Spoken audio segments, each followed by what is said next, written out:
Thank you very much, Mike. Appreciate you joining Ventilation Matters to speak about the measurement of CO2 in breath. I've known Mike for several years and have had the pleasure to work with him a couple of times and do intend to continue working in the future with him.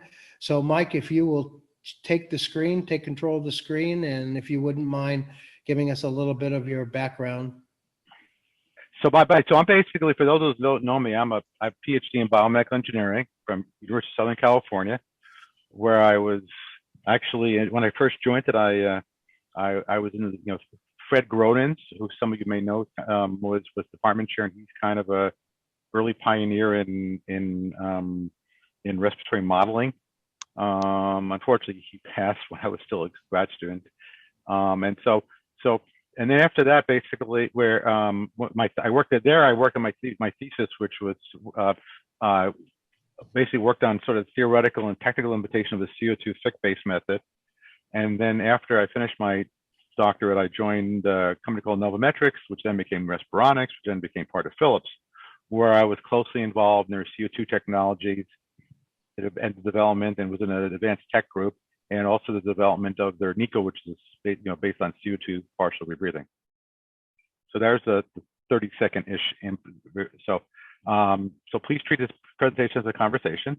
And here's kind of a initial title for the talk. Hopefully it's basically measurement, as Steve let everybody know, measurement of carbon dioxide in the breath, and mostly technical and other aspects. And as you'll find out, I kind of like looking at the history of things, and so the big part of this is kind of provide some historical basis, or historical background. So let's go. So the first slide basically is from an email which I put in a poster. It's a lengthy quote from an email from J.S. Gravenstein, who unfortunately passed in 2009, to me when we were outlining the book project that eventually became text called, Capnography Clinical Aspects, published by Cambridge University Press, and it's published in 2005. And he was trying to make the important point, several important points about the carbon dioxide place in the human body. And as he puts it, it's got 4 stories related to adequacy of breathing, the transport of CO2, the production of CO2, and then the effects that CO2 has elsewhere on the body. I'm not going to read it. That's kind of, and so this presentation is divided into 3 parts. I basically put together from some old presentations, kind of combined several together to put this together and trying to think what I want to talk about today. And so it's got a bit of historical background about the measurement of CO2 with respect to breathing, an overview of some of the enabling technology, particularly the technology-oriented discussion on how CO2 is measured using the infrared absorption method, and a discussion of some of the challenges of measuring CO2 and using it to make some other derivative measurements, primarily volumetric capnography. So okay. So I like showing this slide, or this I wouldn't say contraption, but this is kind of a famous infrared spectrometer, if you want to call it, that was developed in John Tyndall's lab, and where he described this it's basically in a famous lecture called the Reedy lecture, if I pronounced it right. But the actual experiment that was one of the initial experiments that was performed with it was using the human breath. And so it's reported, I initially saw it, it must have been reported, the actual experiment, and couldn't find it anywhere. And so thankfully Google digitized, all the philosophical magazine, back, all those world transactions from those days. And I Googled Barrett, and I Googled, and I found it like pretty fast. I found the article, and it was actually a fairly lengthy article describing how the experiment went, which basically collected expired gases from subjects in rubber bags, or using exercise and other and they put it into to an exhausted breath cylinder, which was which is 4 feet in length, with the ends stopped with polished rock salt, and they had a flame generated, so basically carbonic oxide flame at one end, and then they basically had at the other end they had a galvanometer, which deflected based on changes, you could say, in we could say absorption, if you could say, and then they had a calibration table, and they actually computed, compared it to the values termed by chemical analysis, which was the only really method they had, which you basically used on using potash, and basically volume changes or weight changes to measure amount of CO2. And the numbers they got were pretty close to one another. And it turns out the number they got for basically was like a mixed expired value was actually pretty close to to the kind of values we get today. And this is like in 18 I think 59, when they published in 1864. So the interesting thing is that these experiments were kind of discussed in some of these publications they had at the time, which kind of summarized experiments of the time, and it was recognized as remarkable experiments. And I use this quote, and in the quote is from it: "For this purpose, its application in the hospital has already been suggested by eminent men." So but the problem is it took another like 100+ years before it actually it found sort of clinical, widespread clinical use. So let's go to the 1950s, where the CO2 infrared analyzers were starting to become available. And this slide is from a series of papers by James Elam, well-known anesthesiologist who studied carbon dioxide homeostasis. And the story is that he traveled to Connecticut to meet with Max Liston of the PerkinElmer company. Max Liston founded a company called Liston Becker, which is Liston Becker is the LB and the LB series of monitors from Beckman Instruments, because Beckman bought Liston Becker, for those who remember those devices. And so the story is, as Max Liston, I actually spoke to him before, back in 2004 on the phone about some of these things. I wrote a history paper, and he passed away like several years ago, like around age 100. But so he was aware of Elam's interest in physiology respiration, and he said, "Well, could he make a device for him? And what would it be useful for him?" Liston asked, and he said, "Yeah." And so he made a prototype. And so Dr. Elam used that in his research to look at this, to show evidence that there was absorption of CO2. The absorption of CO2 in the anesthesia circuit was poor for long cases. And so, as the story goes, he basically helped him design a better system to absorb CO2 more efficiently from the anesthesia breathing circuit. And so this kind of shows like basically the early recording from 55 using one of these devices, to showing that they kind of understood, that was important to look at flow as well as CO2. And this is just basically scanned from the paper. And they kind of understood the components of this back in 1955. So as a side note, so about the same time, excuse the noise in the background. I think my neighbors are blowing up firecrackers. Do you hear that? I'm like, I hear it pretty loud. So this is a figure from a paper by a Dr. Collier, who is well known. He's the same Collier who's well known for the Collier rebreathing method, and in which kind of some of the the methods of gas sampling, whereas you got the fractional to and fro method, what they called it back then, which is now you could say the Sidestream method, the total to and fro, which was the called the mainstream. I'd say the total exploratory sampling method has been used for systems that are collecting expiratory gases. Some systems, with mixing chambers, and I'm not sure who's using the fractional expiratory sampling. But so that's kind of this run that sort of how language has changed, and kind of just to kind of being kind of a word kind of guy. I thought it'd be interesting to point out some additional things that might be of interest. Was Joseph Black is credited with the discovery of CO2, but then he found when magnesium carbonate was heated, it was called fixed air. He called it was liberated, and he also showed that gas exhaled from carbon. The lung contained called the fixed air. He did this by bubbling expired gases through lime water and noting while the white precipitate was called calcium carbonate. And I don't know the exact how carbonic acid came, but it might be related to that. But not too much later, this gas known as carbon dioxide was termed carbonic acid, and only a bit later, after the days of Tyndall, it started calling carbon dioxide. So in the 1960s and earlier, the analysis of carbon dioxide, at least the infrared, they were calling carbon dioxide analyzer. It was not a capnometer then.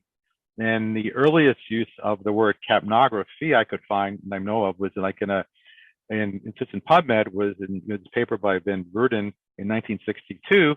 And it turns out that the Dutch chemist Godard first used it, the word capnograph in 1959, and actually trademarked it, and renewed its trademark up, in 60. Well, I think applied around 60, and renewed it in 1970, renewed it in 1980, and it continued in force through the end. And I guess they let it go because it become genericized, and pretty much after, like, photocopies, Xerox. So, all right. So the technology that served the basis for Max Liston's device as a sign, was was called, which is shown in the picture on the upper right, was called the ultra rod absorption Schreiber, URIS IR absorption writer. And it was originally developed by Luft at BASF in 1937. And so I was doing a history paper on there. I was interested in kind of like some of the technologies that some of these companies did. And turns out I was in Frankfurt, Germany, for a meeting, and I went, actually, the city actually has an archivist, and I actually went into the archives in Frankfurt, Germany, a number of years ago, and they helped me find some interesting manuals and things I couldn't find from the 40s and some of the old stuff, but I did find stuff from the 50s and 60s that was useful for some of the stuff I did, and say maybe photocopies, and it was very nice to help kind of, understand some of its background, which is none of that stuff shown here. But the story is Luft was trying to solve a problem in plastic fabrication, where they had a highly explosive mixture of butane and air. And this story comes out of a summary review paper that Luft wrote like in '99 when he was kind of old, in German. He was written in some German publication describing his old background about this, and he wanted to make they were looking how to make this process safer, and so it led to developing this IR spectrometer. We're using gas field detectors, and the whole reason because of that, which I won't get into. But so they built a bunch of these devices, which are used through the war for manufacturing, and they were confiscated by the Allies after the war, and they served as a basis for some of the devices some early devices developed by folks by Liston and others in the 50s. So so they could measure CO2, right? And they knew how to measure CO2, and those were these chemical methods, right, back in the old days. But they were looking, but they also wanted to avoid methods for arterial measurements and things. And so they were looking for, a better way to do it. And so the early devices, for example, like the Liston device, is actually shown. There's actually a Sidestream version, which is shown in the lower right. But the mainstream version, a drawing of it, is shown in the lower left, right? Which I think was called the Model 16, and it had basically it had a data channel or reference channel. You can see that there. The lower one is the data channel, and the way the story tells it, when I talked to Max, well, how did he do it? It says, well, we took I'll just kind of read the quote from the paper. We took a 3/4 inch copper tubing and smashed it down the middle to give us a flat area for the windows, 10th inch between the windows, that plugged directly into the face mask of the subject. So they started using it. But the size of the problem is, and as the story goes, the objection was to the breathing through system was that the instrument was so large, that box was actually kind of big. You can imagine the size of that as an airway adapter there. And it basically right next to the patient's face was so large that it obscured the anesthetist view of the face. So, and since they relied on each put a color, facial reactions during surgery, so they objected to that as the surgical application goes, is what he said to me. So that's kind of I thought that's an interesting story, and and so and I don't know if I can tell this part of the story. So the clinical adoption of capnography would not be where it was, at least if it wasn't for the advocacy of it by the anesthetist Professor Bob Small, who I believe passed away, I don't know, a couple of years ago or something like that. And here's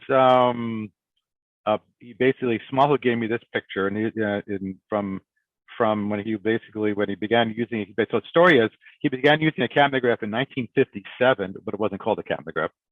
And as a young officer, a medical officer in the Central Military Hospital in Utrecht, and the CO2 analyzer was connected to a chart recorder, which you can sort of see the chart recorder there in the picture, and this monster CO2 analyzer.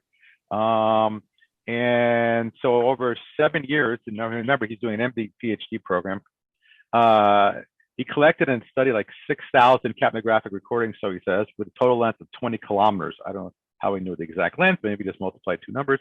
He learned that there were many variations to the capnogram, and each one had clinical significance, noting a specific physiological, technical, or pathological condition or event, as he tells it. Actually, I spoke to him about this when I was doing the capnography book and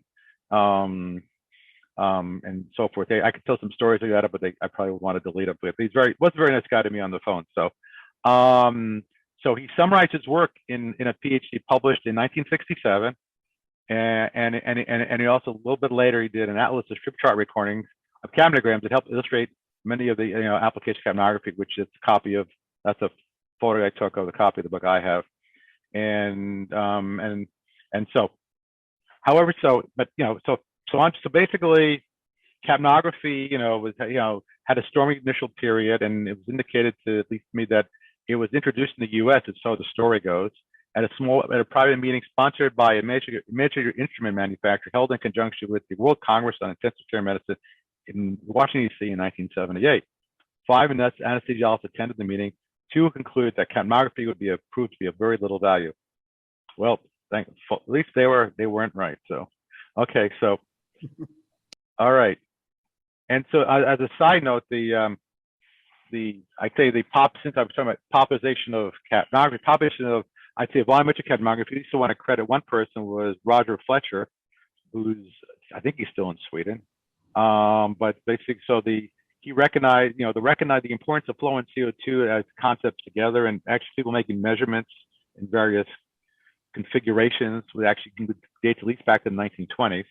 And along with the development of concepts of dead space and so forth, but Fletcher, I guess, kind of helped try to put it out together, kind of a unified concept. Although he, which now more widely known as volumetric capnography, but he kind of termed it signal breath for CO2, which I think tends to probably confuses things more, in my opinion. All right. So let's move on to the next section, enabling technology. So if there's any questions about, or jokes or just whatever, are we going to just wait till the end? Okay, I guess not. Hopefully the people are awake and I'm, it's making sense. No, it's good. I did enjoy that picture of the 900C and the 930. Is that what they used to call? I remember. Yes. A to D board, working with Dave, that we used to have to pick up the 900C to put the analog to digital board underneath so we could get waveforms. But that was a great vent in the time. That was the cat's meow. Yeah, I mean, when I was at Respironics, Nomex Phillips, we had one of those, working in the lab, but I haven't been working with them. I haven't been with them in almost 10 years. So, all right. So enabling technology. So with respect to enabling technologies for CO2, oops, I went too fast. There's a whole host of ways you can measure CO2, from infrared, colorimetrics, and a photoacoustic mass spectrometry, and even a few others. I mean, there's even ultrasonic, and there's a number of ways you can measure CO2. However, commercially, these are some devices that actually have had some degree of success over the years. And the one I'm gonna probably focus on mainstream CO2 and show the Capmostat 5 as an example, and talk about this as a representative case in terms of talking about just a general concept, because I was actually closely involved with it. I'm not going to disclose any trade secrets, but most of the stuff's in patents anyway, and I'm pretty generic stuff I'm going to talk about anyway. Okay, so this is the representative device. It's actually not a Capmostat 5. It's actually Capmostat 3 on the left, but it's Capmostat 5 shown kind of like a optical diode picture, if you want to call it that, from a optical simulation software on the right. So basically, you have a source emitting either broadband or narrowband light that may be chopped, may not be chopped, but it can be chopped in various ways, which we'll get into that. And it passes through an air adapter that the gas is flowing, remember, into the page, which we have the awkward arrow showing the flow band, and so basically it's seeing the bulk of the patient's inspiration and expiration, that kind of. And now if you notice you notice the picture on the right, you'll see that the lines of the beam kind of cross through the airway adapter. They don't necessarily capture all of it. You're still sort of sampling within the gas, but and then they go through the window on the other side, where in this case it's a beam splitter, so it divides roughly 50% of the light goes up, 50% of the light goes down, and actually and there's filters in front of each detector. And these are just general. They could be, in this case, they're lead selenide detectors, but they could be general. They could be a pyroelectric. There's various kinds of detectors, and the two signals are measured, and some math is done, and you calculate a value for CO2. So other designs exist with like rotating filter wheels that with filters built in that chop them, or there's sources that would glass fill that are gas filled sources that emit very narrow spectra. I mean the chopped wheel version is done by the phase-in guys, and I guess the Iridian folks use a very specialized source. So, but I'm not going to get into that. That's described in the literature, and if you want to have questions, we can talk about it later. Okay, so the source basically in this case it emits infrared output. It's essentially a black body emitter. It's a broad source, and the output is dependent upon temperature. And so these things are pulsed, and you tend to get something that looks like something can be something like the between the mid curve and the upper curve, depending upon temperature and warm up and other factors. But again, the main point of this, it's a broadband source and broadband infrared source between something above 2 and 12. And so you see there's a lot of energy wasted if you're just interested like in 3 and 4, which is where it is, but that's the nature of the beast. And so now if you look at the next slide, now you're talking about something, you've got the gas flowing through the airway. And so I have a figure 37.1 on the left is a kind of a hand drawn almost, I think, from a paper from Dan Raymer from years ago, from 1991, showing the absorption of various gases, CO2 and nitrous oxide and volatile anesthetic agents. Now it doesn't show water, which is actually starts kicking in like a little bit above like the the high 4s starts becoming a problem, But so the nice thing is that CO2 has more than one absorption point you can pick for absorption, but if you look at the full spectra, which I didn't present there, but at like 4.24 in that area, it's got between 4.2 and 4.3 something, it's got some very strong absorption, and so that's kind of very strong, and so you see that when you often see some of these pictures, they show you this nice looking curve. Well, if you actually pull out the actual data from like if you're a spectroscopist type of person, if you're a spectroscopist, you're into that. So I know what the HITRAN database. So I pulled from a while back from an article. I pulled the HITRAN data for basically 12C. So basically standard CO2 as opposed to an isotope, any of the isotopes, and you'll see it's a little blurry, but you can see what the line spectra look like for CO2 for that kind of exploded for that big peak of CO2. So it's it's not as clean as beautiful as it looks, but that's kind of what it looks like because of the various vibrations of the molecule and so. But I'm not going to get into that. So all right, so it's a little more complicated. And then now, so basically you've got the source, broadband source. It's absorbed, certain amounts are absorbed, and as it passes through the airway, and some of them may be absorbed by some other agents that might be there, like it could be a little bit nitrous. It's a little bit of overlap, and then it goes into the detectors. We got a data filter, and so these filters are not perfect filters. These filters have different characteristics. So these filters basically look, and so I plotted. This plots the kind of the transmission characteristics, kind of slap two together. The one on the right's a data filter. It's a kind of a narrow band data filter, and the one on the left's a little bit broader. You could say reference filter, and it's kind of what gets through the light. So you're trying to sample, as much as you can around sort of the frequencies of interest. Okay, and All right, that makes sense. All right, so this slide shows a number of representative devices over the years and the nature of them, and some of these I discussed, like in the that Listen Becker device I spoke to, we talked about originally, which had which they had total sampling device called the Model 16 that used 7/8 tubing and had actually was pretty fast back then, 90% response time, 50 milliseconds. Probably the first kind of probably the first really broadly used, at least from a major company, was the device from the Hewlett Packard that was a solid state source and a chopper wheel on detector from Hewlett Packard in the 90s, in the 80s, and a fellow named I forgot his name now. Jacob Wang was actually a very nice guy. He has a company in California. Actually helped develop that in the labs originally, and some other folks I spoke to when I did the paper. And then also Siemens Alima device, which was the 900C, which has 930, which actually used like a tuning fork approach, which is not shown here. And a fellow passed recently, Rolf Castro, a friend of mine, developed that. And then the Camus DAO came out of a little startup called Cascadia Technology that Novometrics purchased in the late 80s.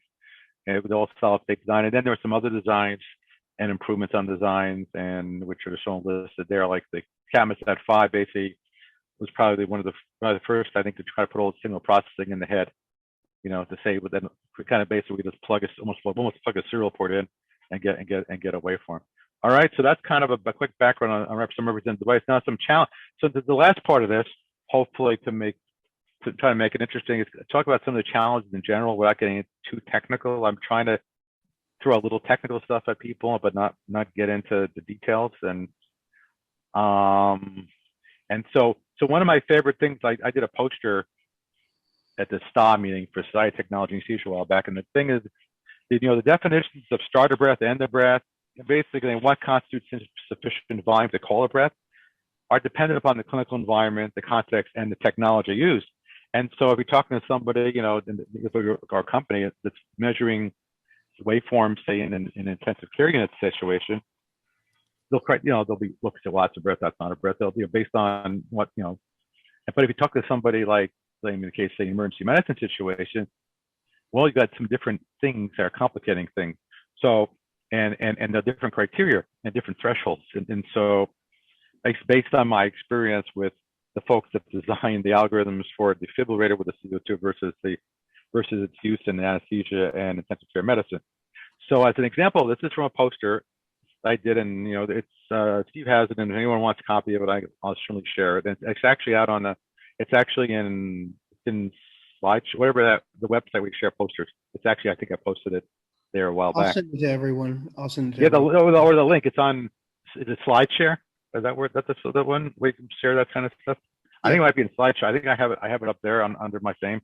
And if they're interested in it, if not, then they can forget about it. But so the top slide shows a flow waveform and a CO2 waveform from an actual mechanically ventilated ICU patient.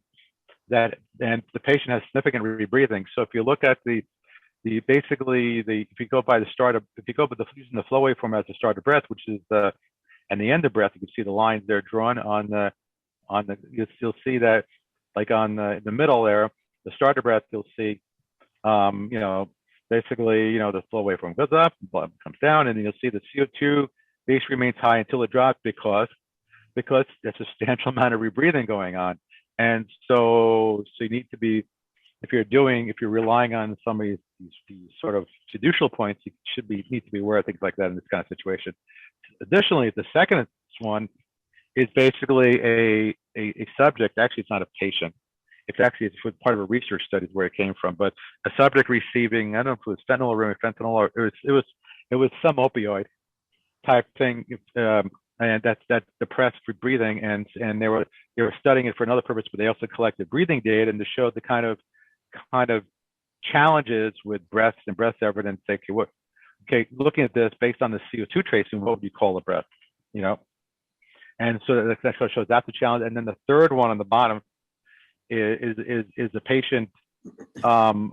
Basically, I'm not even sure. I got to check. I think a patient is still breathing, but barely. In this case, but it's receiving chest compressions. I mean, it's barely breathing. I don't know what the rate was, but most of all those up and downs are basically like, I'm there. I think there might be 2 breaths there, but I'd have to pull the actual original tracing. But that's all those oscillations are due to the chest compression. So just to kind of make that this is some of the challenges with some of these things, like determining what a breath is.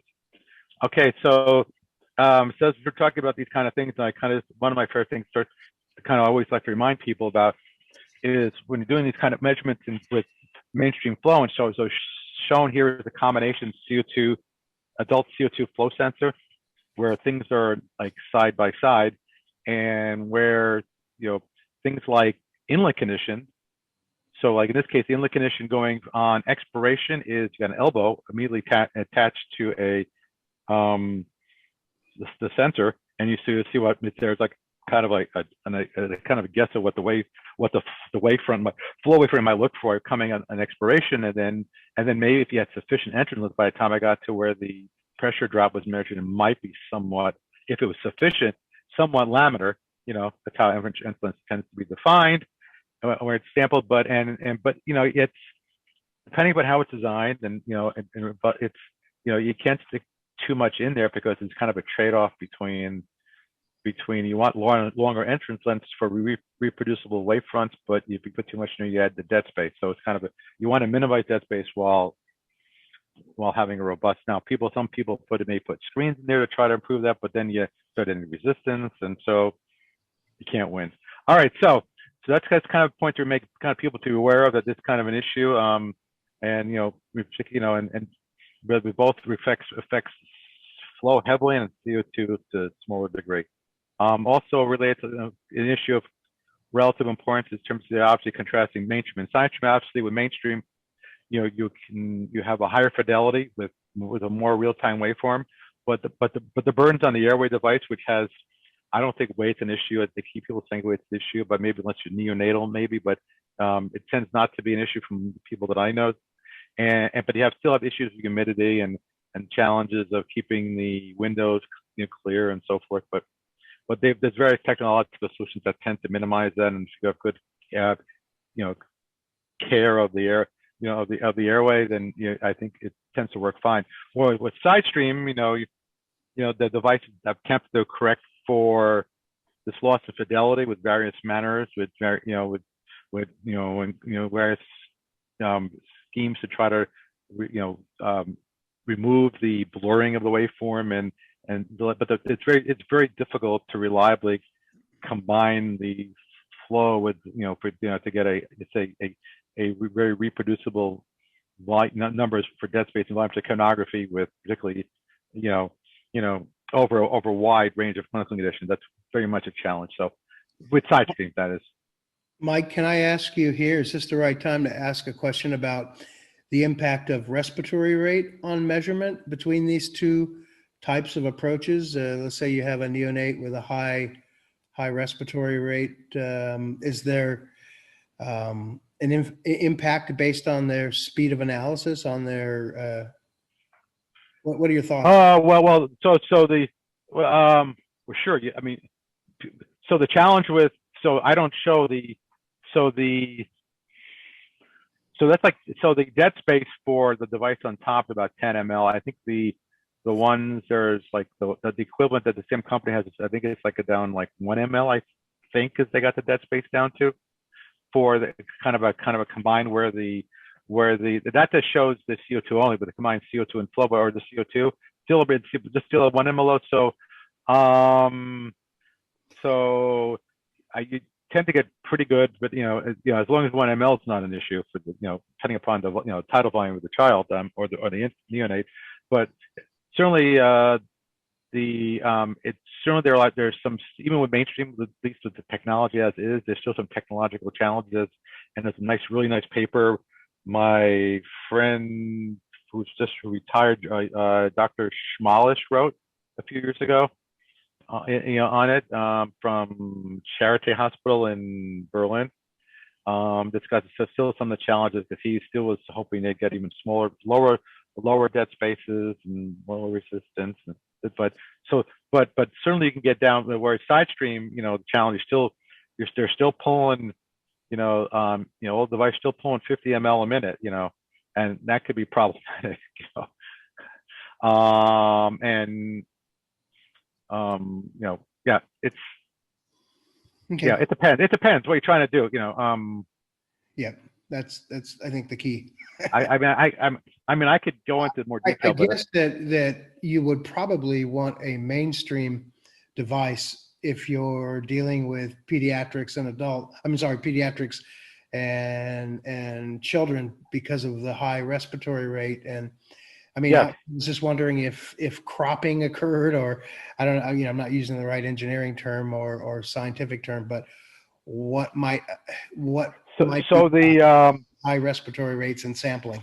so the response so the response time of the mainstream infrared devices are determined by the electronics and the physical dampening of the, like you'd say, there's like a physical low pass filtering based on the size of your sample cell, if you want to call it that, right?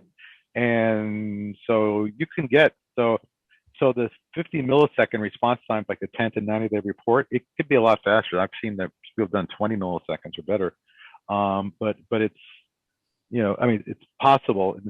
But I think that the specs, on at least the ones I recall, are like 50 milliseconds out there of the existing main companies' devices. But certainly, I think a lot of them, in terms of investing the time and money to do a lower dead space device, and for a neonatal market, they may not think spending a few $1 million might not be worth it to them. I'm not sure, but yeah, but I think what the current ones can get down to maybe like where 1 ml, if 1 ml in dead space or a little more because of other things, 1 ml additional dead space isn't a problem. So whatever that threshold is. Okay. But I think for the real difference, I think that gets down to infants maybe, but for the preemies, I think it's still a challenge from my understanding of what people tell me. So. Okay. Thanks. Right. Hopefully, but I mean, I'm not the clinical guy. I mean, I work with the clinical guys. So. All right. I'm the technical guy. All right. And so another issue, obviously, is you're recording these two waveforms is signal timing between inspiration and expiration, and if you're doing like cross multiplication of things. I mean, if you're just doing, end tidal or peak flow and volume of flow, it doesn't matter as much. But if you're doing try to do volume to capnography and give you dead spaces like Fowler's method or one of the other methods, then you want an accurate slope phase 3 and those kind of things, then it's really important that your slew rates, I mean, that you're really trying to match these signals well, and you have adequate number of samples to represent the signals, and that they're well aligned and in time, but also in frequency space they're aligned. So when you do a cross multiply, you're not creating artifact, it's how do you say, artifacts that not really aren't there, and it gets a little challenging. But it's so I'd say some of the systems, at least the one I worked on tends to we tested it over a wide range of conditions so that on average it would work fairly well. And I think some of the clinical studies have demonstrated that, but I don't work for them. So, but. All right. And so like when you integrate the flow and CO2, so that on the left is the actual flow waveform recorded from the device we showed before, and the bottom is actual CO2 and PCO2 with the and then I show the actual volumes, and I want to always remind people that depending upon rebreathing, and even without very much rebreathing, there is still a portion that's not insignificant. If you're doing like PCO2, that's still a non. So this shows the inspired CO2 volume and the expired CO2 volume, and it's not insignificant. If you're trying to, I mean, it's not much rebreathing, but it's still, still have to, if you're doing the VCO2, it's still, you still got to pay attention to both sides of the curve. And so even though they present like VC volumes or capnograms like the one on the right, I prefer, and there's just a simple equation showing the summation of the samples, at least the rectangular configuration or something like that, showing this kind of a bunch of samples on the left, an actual waveform, and showing that it's not like this expiration and then the square thing that drops. That's the whole point of that is. And so my last thing is a plug for a paper I did in Journal of Clinical Monitoring a few years ago. So I kind of felt nobody's really wrote a review paper on the subject of. I basically summarized it, kind of basically what people have looked at the other things you can get derived from the capnogram as well as the time capnogram and the volume capnogram. So I did a paper published in Journal of Clinical Monitoring on the subject, and because most people just know like the standard stuff like respirate and tidal and dead space, carbon dioxide reduction, but there's other things various value that people have looked at and get out of these waveforms, and then they've used this table. They've used it for this actually shows some of the things like some various indices, some slopes and besides the slopes and angles, and all sorts of other measures of I'm not going to get into the details, but it's if you're looking at the paper and you're bored and you want to I can put you to sleep for 25 pages of fun stuff. It basically discusses real-time waveform classification, anomaly detection, classification of candidate capnograms in several disease classes, estimation of various physiological parameters, predictions or absence of various disease conditions, as well as I'm trying to basically just kind of maybe some suggestions for the future. So I like to call it Capnography Analytics, but its paper's not called that. So and like I said, for those of you who are bored, I worked on this text with J.S. Gravenstein and Dave Paulus. The first edition and the second edition with J.S. Gravenstein's son came on board. Thankfully it won this Winner Royal Society of Medicine Book Award. They were like, I didn't like the publisher put it in. We didn't know it. It won this award. They told us, and they wanted us to come. One of us went to the UK to get the award. I didn't go. There's nobody would pay my airfare, but the Dave Paulus went to receive the award, and it was given the Dr. Spock of the UK actually gave him the award along with the president of the society. But then 2005. So it's and we got a check out of it too in pounds, but and so basically for those who care, there's some of the references that I was involved in, I cited, and there's some others that I also cited that I had nothing to do with. And if you're interested, I can at least provide those too. So and if anyone wants to reach out to me for more information or consulting or any other reason, there's my email address to use. All right, thank you very much. Well, thank you. I asked you to put that in, and I asked you to give a bit of a pitch at the end, just because I begged you to come and talk. Oh, and those are my kids when they were little. Now that's the right pitch. That's a good pitch. All right, now let me stop sharing. Okay, all right. I stopped sharing. All right. So thank you, Mike. That was a great presentation. Do you guys have any questions for Mike? This is really a great opportunity to peel back the onion on gas monitoring and the technical aspects of such. Hopefully you learned a little bit of something. So Mike, can you cover for us the impact humidity has on mainstream? Does a water interrupt the emitter, and therefore tendency to underestimate? I mean, where does it go wrong with humidity? What's the impact of it in the cell channel?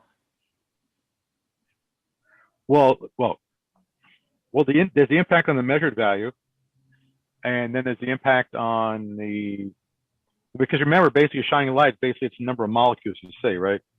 If the humidity gets bad enough where you're getting like any like water droplets, serious number of water droplets on the windows, it can have a significant impact on it really holds your measurements depending upon how bad the water is on your window.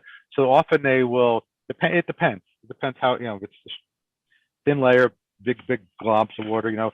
So they often do is they they may offset the window a little bit, so so the droplets may come off. They may use coatings, like various kinds. They may heat. In the case of the original designs, like they may use like the old designs that the guys coming I work for. They used to heat the windows to try to keep them dry. So that's just an issue physically. Then technically, I mean, depending upon the humidity, may affect the values, but that's a different question. Okay. That hopefully I answered it. I mean, there's multiple. There's actually in that paper on one of the papers I talk about, or in the book. There's like I said, there's like hydrophobic coatings sometimes people use in the interior of the devices, interior of the airway adapters, and it's all sorts of clever ways people try to keep the water off. So sure.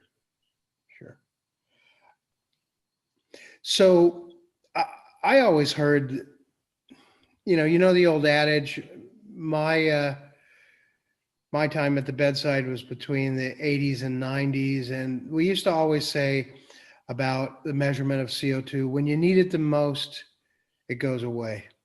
You don't have it, or it's not reliable. And so we found the propensity not to do CO2 analysis. And of course, the nurses had another thing they could.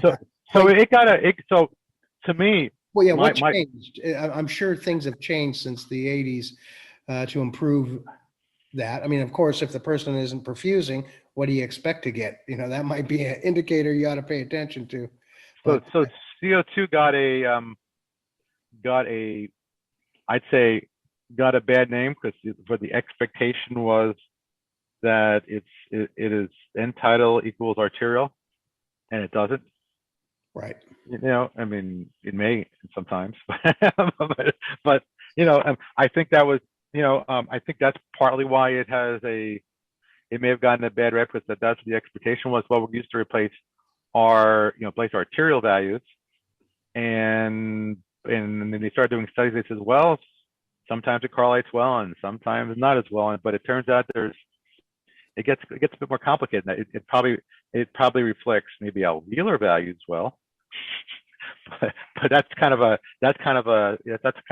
concept, as opposed to as opposed to arterial values where you just draw blood gas. So I think that's in part due to the problem in terms of its expectation, or maybe it was overpromised, where it requires, in my view, that you kind of understand what's going on in the patient a little bit, so you can interpret the end tidal value, if you're using end tidal, appropriately. So that's just my personal view. Hopefully people agree with that.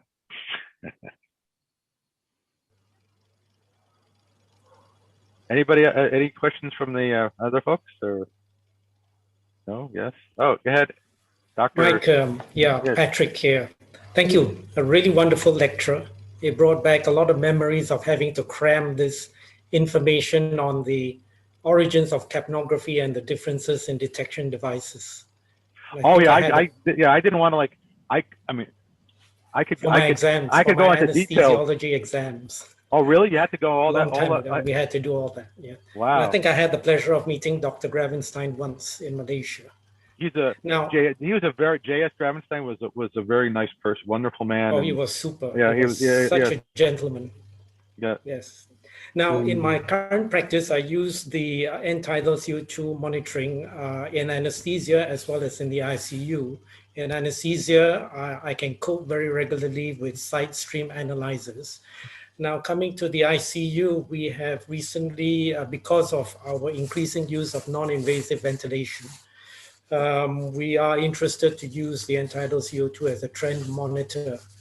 And I'm still experimenting on the optimal position, because I take into account the amount of dead space, as well as the leakage, as well as the where is the optimal position to I realize that this is a clinical question, but I'll be very interested to hear if others have experience and want to give any advice on what we do for. So when we did the second edition of the capnography book, we recognized that there was a need to write something on the use of capnography and non-invasive ventilation. And so I guess so I did a chapter with Dr. Seaver and of Phillips and Joe Orr from the University of Utah to try to explain a lot of the issues. And so if you can, I think a lot of it is if you can like, if you can keep your leakage sort of relatively constant, and and you can use it, and you can use it reliably. I believe as a trend indicator. If but I mean you're not constantly adjusting the max, so so it's in a constant situation. So send me an email and I can maybe share some of that with you. That's published. Just a quick word, would you favor the use of an end stream or a mainstream, a side stream or a mainstream during NIV detection? Oh God. I mean, to me, it's Sidestream. You've got a blurred waveform to start with, and then you're blurring it even more. Sidestream. I don't. I thought Mike would answer it that way. Yeah. So, I mean, I'm biased. I'm biased toward mainstream. I was actually thinking about that, Patrick. You can tell I have a bored life. I was thinking about that, reading some of these articles that Mike had sent me, and I started wondering, with a COPD ear, non-invasive ventilation presents himself in the emergency room. You're monitoring CO2s. You're doing your stuff, hoping to see some kind of change.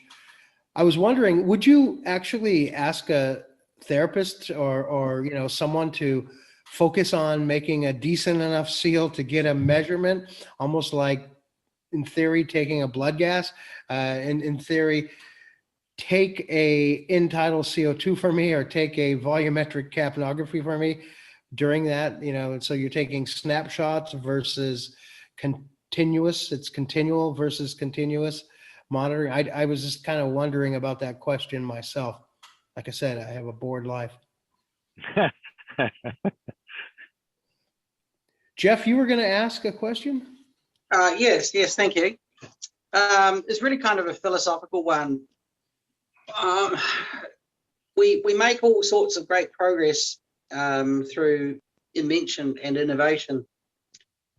And what happens is that at the clinical coalface, a lot of that information and a lot of the nuanced information that we get from, for example, capnography is completely lost. And I'm trying to think of ways that we can transform the way that we interpret the results and understand them, and in a way that's scalable to anybody who is actually caring for a patient. I'll give you an example. If there is a patient who's got a lot of ventilator dysynchrony, you will see that on the capnography trace. But 90% of our nursing staff would look at that and go, oh, well, what does that mean? And it may be actually important for some patients. If you've got ventilator dysynchrony, you've got severe ARDS, you're going to get all sorts of spontaneous ventilation-induced lung injury, for example. CO2 obviously is you can use that to ultimately CO2 and oxygen gas exchange can be used to measure cardiac output, and I know, Mike, that you were involved with that technology.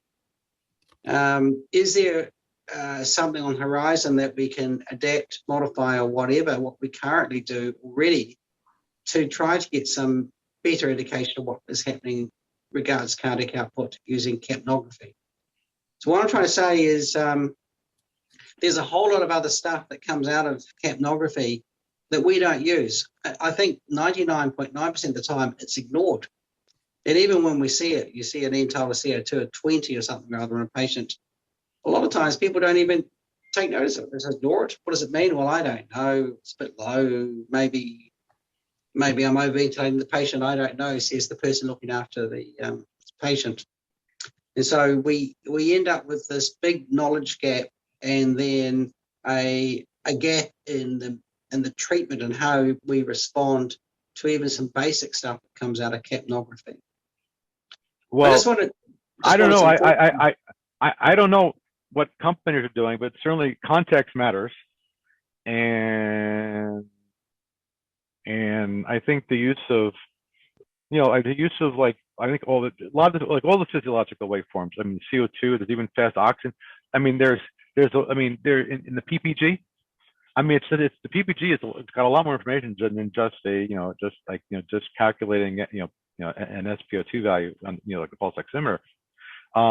So I think there's a wealth of information in these signals that because of shape and so forth, and relative to each other, that the researchers have shown, but has yet to be clinically widely applied and used.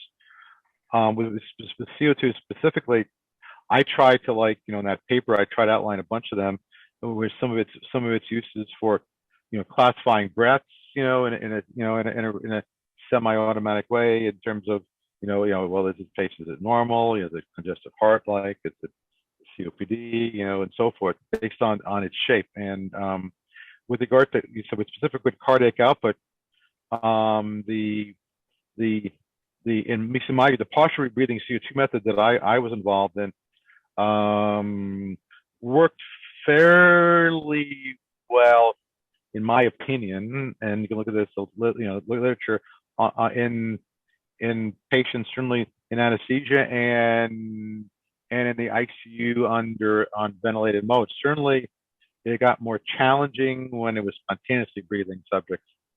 But there's other folks doing also the interesting other types of methods in other companies and other research groups in Sweden and elsewhere in Australia, trying to sort of expand the using CO2 breathing and to more reliably measure cardiac output, or provide estimates of cardiac output. But it's really with the the use of cardiac output is one thing that I not like to call it, because I'd rather I call it pulmonary capillary blood flow, because you can't see the shunt,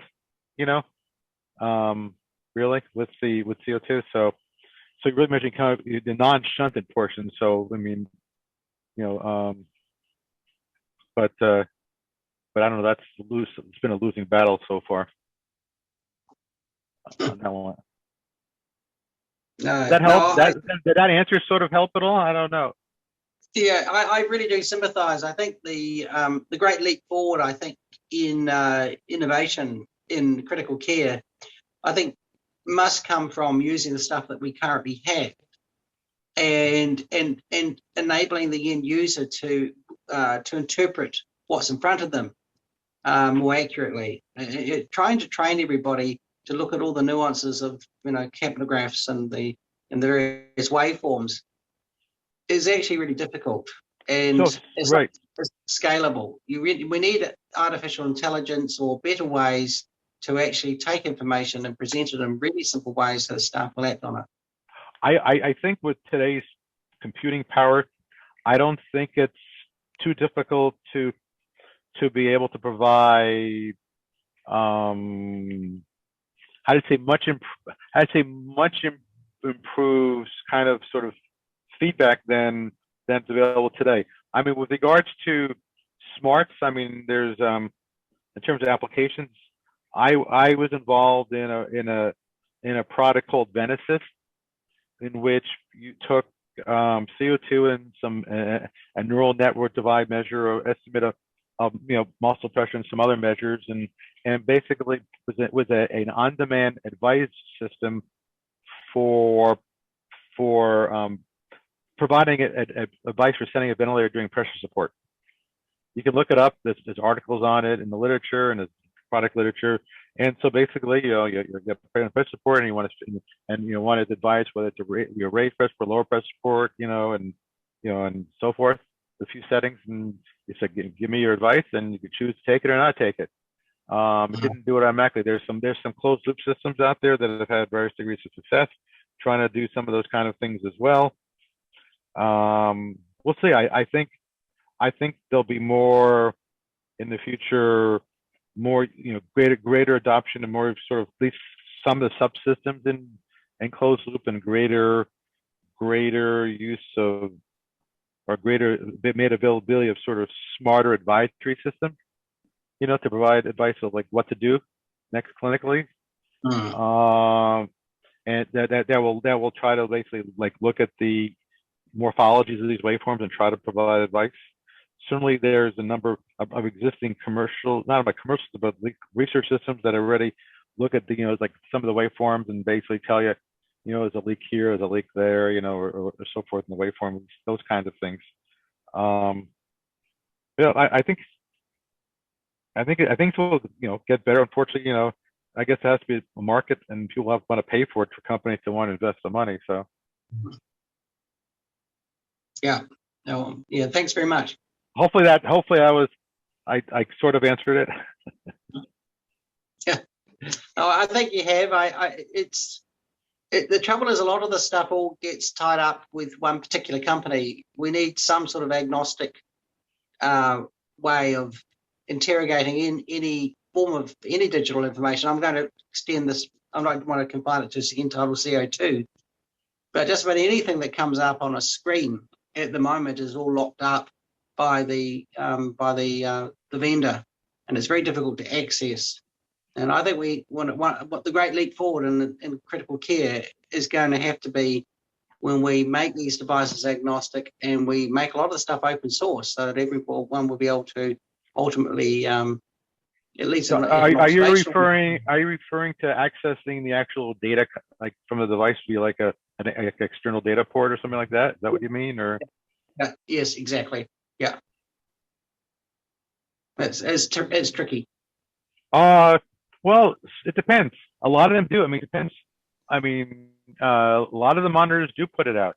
Some of them put out accurate representations what's on the screen, and or what's actually recorded of the waveform, and some put out other various representations of it, or at least it depends. But there's a greater push to record certainly minute by minute samples and possibly waveforms from some of these devices in sort of databases. I just here's a plug. I just finished working on a standard in AMI on data logging for medical devices, and it'll AMI is the American Association of Medical Instrumentation, and so that standard should be out within the month. And I worked on it probably the last few years on that, and basically it's trying to set some requirements for a data logging component in an integrated clinical environment platform, which has got some certain functional definitions. But basically it's trying to put some requirements and trying to help drive the industry. There are several companies, and like Capsule and others that offer certain sort of data interfaces and provide sort of the like servers that allow you to record waveforms if they're available. But certainly it needs to be more universally available and open, and associated. I mean, here's a plug and associate for this guy. The interoperability and associated metadata should be all made available. That that you might need to interpret it, or things like that, like locations of sensors. I can go on a whole thing about that and interoperable, like the location of the sensor if it's relevant. Whether like for case of a blood pressure cuff, whether it's inflating or deflating, so if it's on the same arm as a pulse oximeter, it could be affecting it. I mean, that's the whole thing that the group, Julian's group, it's one of those examples he loves to give about the need to know this kind of metadata. So, and he calls it MDIDs, and there's a paper in anesthesia and analgesia like the last couple of years on that subject. So, but I'll give you all his reading materials. Well, Well, we'll definitely ask you back, Mike, because I think it would be fun to actually, we should have followed your advice and just started firing questions about gas analysis and devices and interoperability at you, and you probably would have ate up an hour of Q&A. Definitely want to know more about what's happening in terms of interoperability. And I noticed in one of your articles, you were talking about the forensic capability of these devices and, you know, the black box, so to speak. And I know that in mechanical ventilation, we have those. We've had them for quite some time. Every time I would, you know, when I wasn't the CEO, I would turn to management and say, we should let the customers know this. They would really like to see this information. And typically, because of litigation in the U.S., they would go, well, let's just keep it secret. And that way, we did actually have a case where entire nursing staff went next door to the adjoining ICU for one of the nurses' birthday celebrations. A patient became disconnected, and we were blamed as the ventilator for the patient failing. And if it wasn't for our forensic black box, we were able to show that the staff wasn't there, and they ended up fessing up to all of them leaving the ICU for 20 minutes. It was like, there were lots of people, lots of people were let go, but we still ended up paying like 40 grand, 50 grand just to get out of the lawsuit. And that's the kind of stuff that, you know, and I was a small startup guy that came out of my pocket. But you do that stuff sometimes. So I still believe in opening that black box, and, you know, the HL7 standards were a shot at it, but nobody, the work on the hospital, and the hospital's not going to do that work. So anyway, so lot to talk about.